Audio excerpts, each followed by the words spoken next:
This is the most Ferrari thing ever. Skip the grind, just grab a hero with your aura. And it's not Lewis Hamilton, it's Max Verstappen. But wait, Law, surely Lewis can provide the leadership that the Tifosi needs right now? Possibly, yes. Helps that he's already there.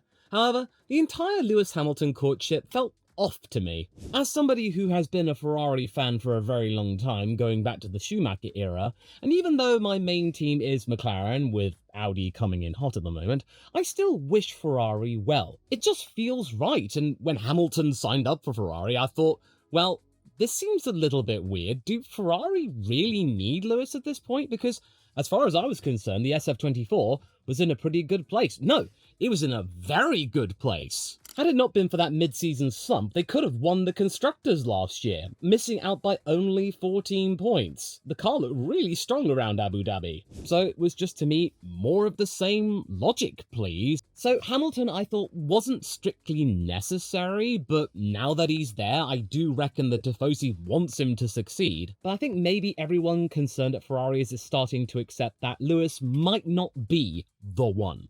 Now, let's just make one thing perfectly clear here. I am not slating Lewis Hamilton at all here. He is just doing the best job that he possibly can given the circumstances.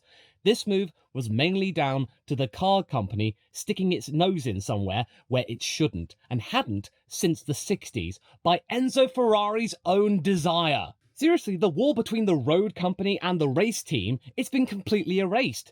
Elkan, Vigna and the like, they're micromanaging every single decision, choosing drivers because it will actually help out their bottom line. And honestly, I think if Enzo Ferrari were around right now, he'd be turning in his grave about the situation. And Luca di Montezemolo, the now cast aside instigator of the initial part of that glory in the 70s especially, has had his own say. As he put it, the team has lost its soul. And hearing that clicked for me. Ferrari's mating call, a cry for a saviour, not a quiet logistical hand helping guide them like Lewis is right now, but just a simple force to rally around just because they're Ferrari. So here is what Di Montezemolo said for your consideration and why it really spurred me on to finally make this video. Jealousy of the past is a bad thing. Today there's no leadership, and above all, there's no soul. I don't know Fred Vasseur, and I don't criticize him, but I see a lonely man. Too many changes. The team needs stability. I remember when Fiat wanted me to fire Todd, but I refused. I said, if he leaves, I'll leave too.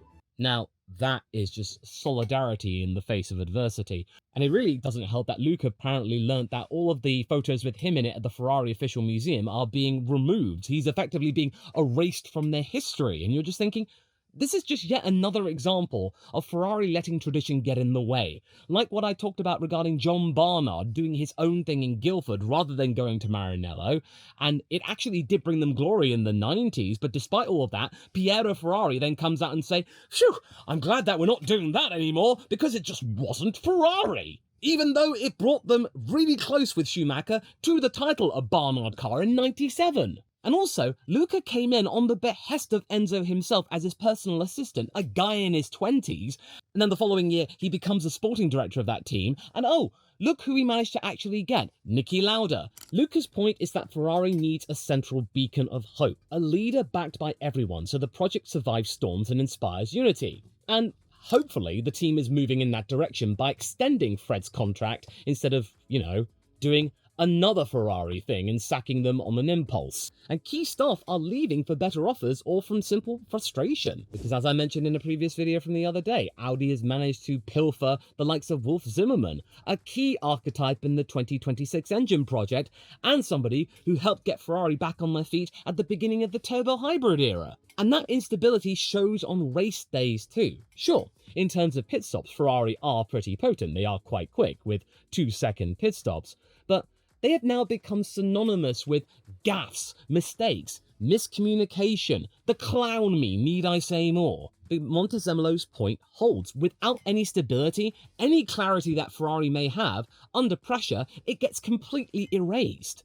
I like his photos. And I think this is just something that needs to change because, yes, the red car is a symbol of success of the past, and it does tend to rely on magic to do all the talking rather than showing its actual processes. Hamilton's arrival proved that the badge still has plenty of aura and charm and cash to be able to bring the greats of the sport to them, and then expect them to do all the heavy lifting, and that just because they're there, everything will be okay. That instead buys belief, not actual lap time, and Hamilton, I think, was completely swayed by this, because this was a chance to realise a boyhood dream which he thought would never happen. But it also puts a lot of pressure on his shoulders, whilst also at the same time having to manage the likes of Charles Leclerc, Ferrari's hand-sculpted star from when he was just a wee lad. Fortunately for Ferrari, Charles is a lot tougher than many people give him credit for, and the fact that he is around in theory through 2029 is a sign that Ferrari still has a real pillar amongst their ranks, and if they can just actually build a leadership structure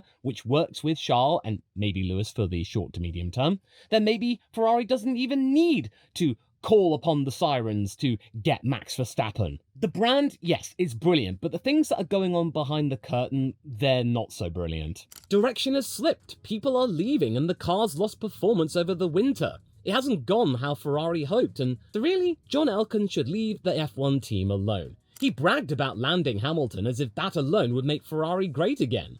But Lewis has found out he cannot do all of this on his own. He's trying, but it is wearing him down, as we have seen.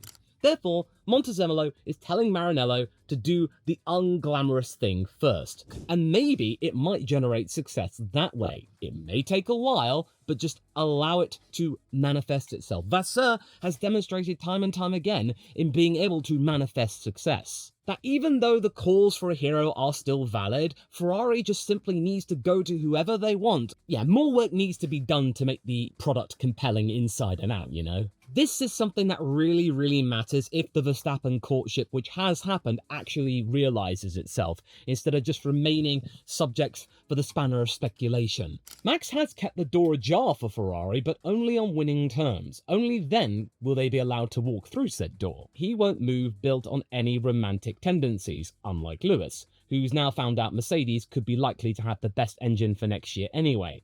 But as I will talk about later, that might not be the only saving grace. It's just becoming really obvious that John Elkann is a literal car salesman and bamboozled Lewis with dreams of grandeur. And then another wrinkle through all of this is the cost cap. You can't have the days where you can just pour every single resource you absolutely have to your arsenal into one particular man. Whatever they want, you do it. That's just simply not practical. Schumacher, Alonso and Vettel, they could. Verstappen, if that were to come around, no. You can't do that. There has to be a level of practicality and rationality here. And I think Max gets it. Ferrari can't spend their way out of a problem anymore. They really have to think things through. And success, therefore, is really bred on efficiency and culture. And right now, I don't think Ferrari has that right now. So whilst Max is tempted and allured by the idea, it's just not practical right now. Max will only move if this system can produce a car that can win titles, or at least get close. And that maybe he could be the one to get them over the line, but they have to be really close to said line. Ferrari and the Tifosi may act like sirens, but he remains cautious. Flattered, not enchanted. Montezemolo's prescription is the badge between myth and maths. If Ferrari wants the best driver on earth to even consider a future jump, it has to show that Fred is not all out on his lonesome, that the churn has finally stopped, and that the soul he talks about is visible again in how decisions are being made. That the team is no longer becoming some kind of corporate shill who's only out to really capitalise on the fact that Formula One is a money-making business at the moment, and oh yeah, they're Ferrari. And they also have to prove that racing is still the absolute core of the Scuderia Ferrari unit, that they are not at the behest and beholden to the boardroom, and instead the pit wall. The people who actually go racing, they're the ones that make things happen. So the thing that Ferrari really needs to do at the moment is simple. Stop undermining the leadership. Allow them to do their thing. I can't tell you, when I found out that Fred Vasseur's contract was being extended, I was so relieved. I was thinking, thank you! Chasing the magic and tradition is something that Ferrari is really, really guilty of, and they really need to stop doing that. Only then will Max consider them. But then at the same time, I still think the idea of Max going to Ferrari is becoming a more convincing and compelling idea than him going to Mercedes. Because honestly, I never really got fully into the idea of Max going to Toto's team. There's just something off about that idea, like Lewis going to Ferrari. It just didn't really click with me. It's felt like Toto Wolff's overcompensating for a past mistake, and it's only manifested discord and derision and drama with both his drivers, them most likely feeling underappreciated, even though they've had a really impressive season, all things considered. George pointing out that the car has actually brought us, he and Kimi, backwards. Therefore, in my opinion, Ferrari's the more compelling hypothetical than Mercedes in this situation because the fit is better on politics as well as optics. All Ferrari has to do is produce a car that can win.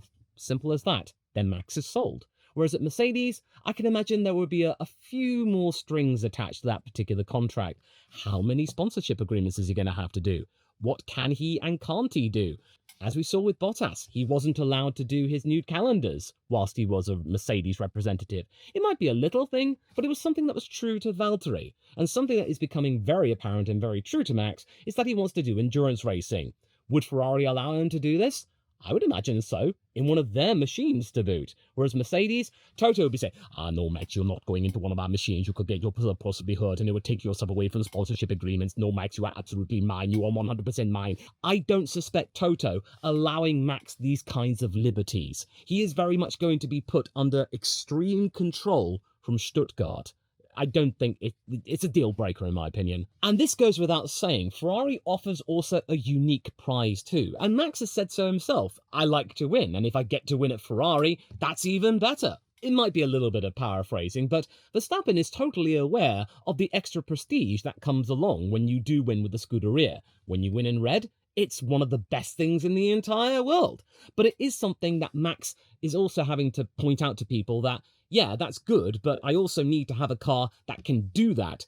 Not winning as a Ferrari driver, as Lewis is demonstrating, not being able to even get on the podium, can easily be a really poisonous chalice. This is still only a future hypothetical, and it really just boils down to if Red Bull cannot produce a car that can help Max win on the regular, several wins, and being in contention for a world title. Even if it ends up not to be the case, so long as Red Bull gave it a try, then that would be the thing that Max would care about, and he was being listened to. Yeah, Max wants a project, and one that can ultimately give him what he wants, and I just feel like it's just an easier landing if he were to go to Ferrari. If it didn't work out at Red Bull, then it would be going to Toto's camp. Yes, even though Toto said time and time again he's done his due diligence regarding the matter of Max Verstappen and that he would think things through and that he has the blessing of the board, supposedly, he's also still got the matter of his current drivers who aren't exactly underperforming. George and Kimi, they are perfectly good. They are Mercedes junior drivers. They are a perfect billboard for that academy that was born from you letting Max Verstappen getting away in the first place, Toto. Therefore, all of this situation, the contradictions, the confusion, the uncertainty, the drama regarding contracts, it just means there is a narrower landing approach for Max, because there are already two people. One of them would have to go.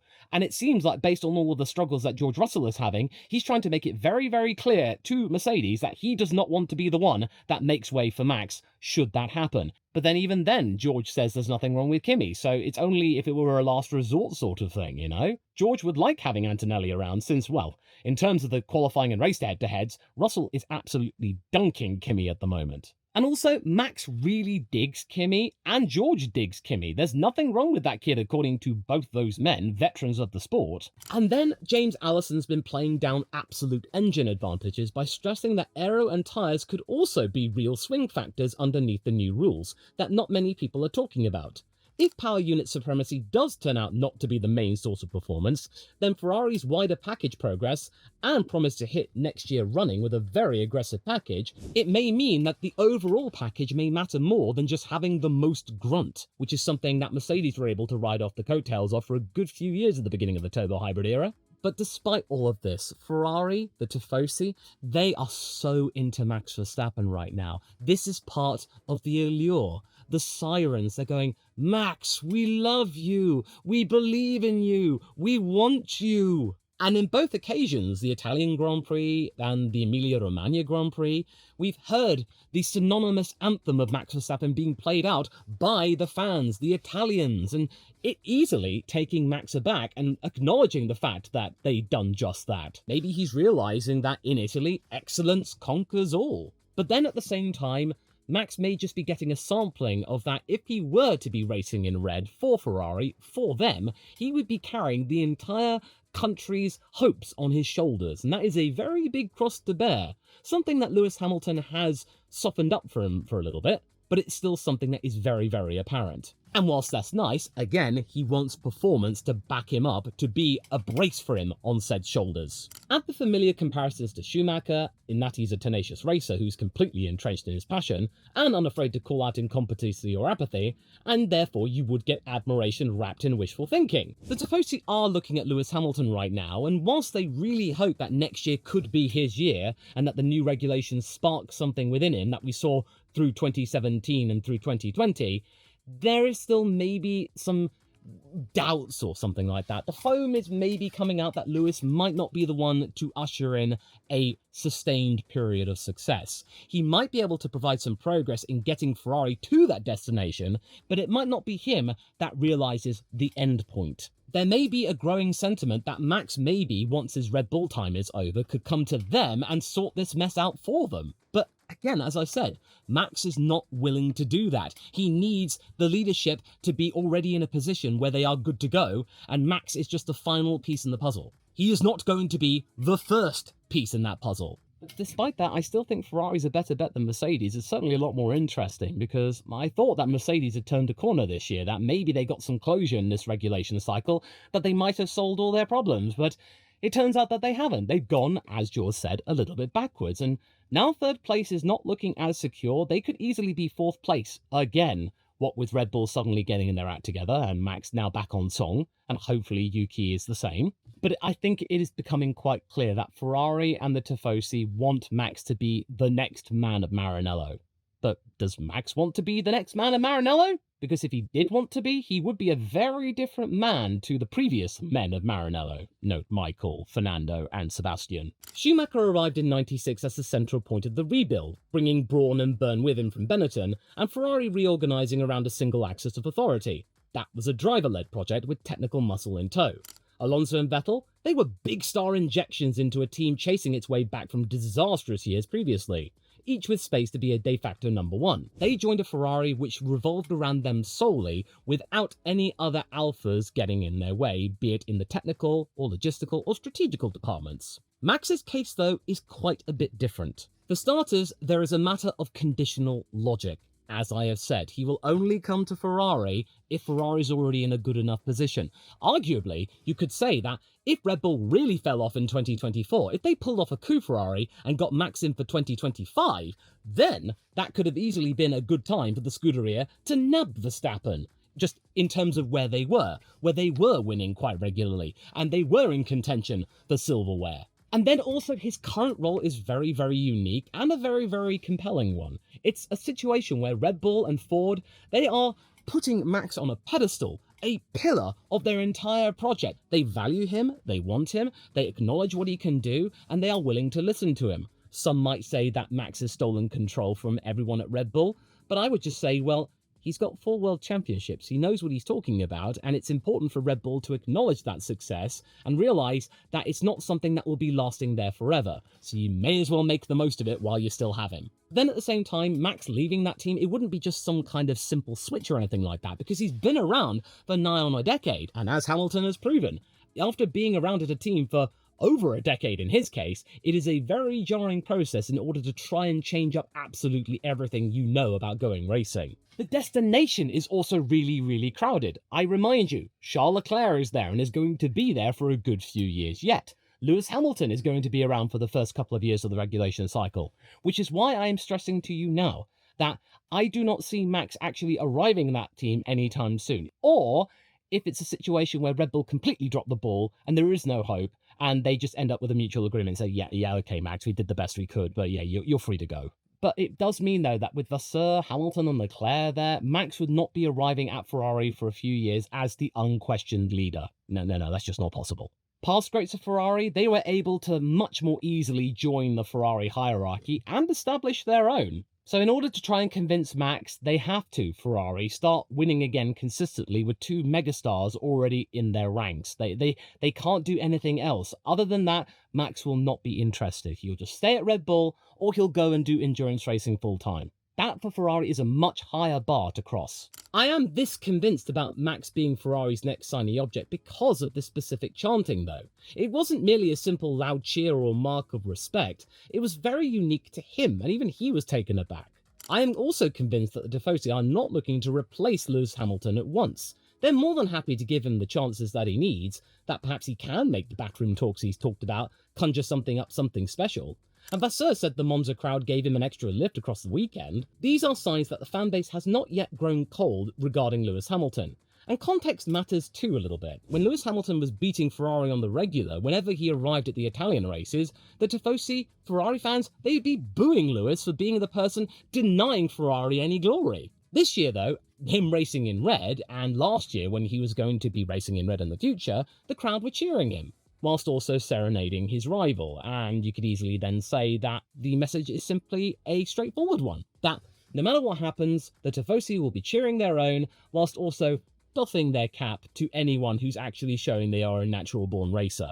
And yeah, throughout all of this, it just makes me think that Ferrari still, to this day, in modern Formula 1, are treating their glory as some kind of birthright. Then they've maybe discovered that glory charges interest. Montezemolo's critique cuts to that habit. He's not pining for nostalgia, and instead he's warning that charisma, without some sort of guarantor, will just turn leaders into targets, which might explain the burn rate of Ferrari team bosses in the last decade or so.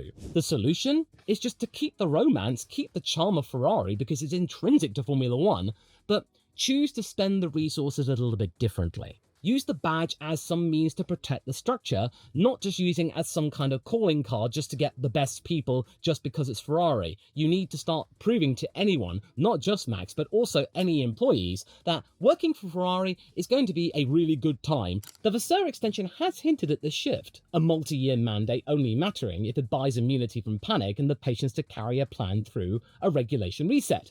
Do that, and Ferrari's greatest asset, its gravitational myth, stops destabilizing the project at every single moment. Throughout all of this, the system does respect Hamilton, because a real system does not need to choose between icons, it turns them into multipliers. The Tifosi's already showed they can celebrate both the present benchmark and a new hero. And next year is going to scramble up the map completely. We all know this, the drivers know this, that's why there's a little bit of a question mark here. And it's just making me think, again, that Ferrari just needs to stop doing the most Ferrari thing ever in just relying on their own glories, their history, their badge to try and get the best people and then completely decimate them. Why we see Sebastian depart on bad and awkward terms, even though he did his best to keep a brave face. Why Alonso left in a cloud of fury after not getting that title, twice missing out on them. And then Schumacher, you might be thinking, well, Schumacher was lauded all the time.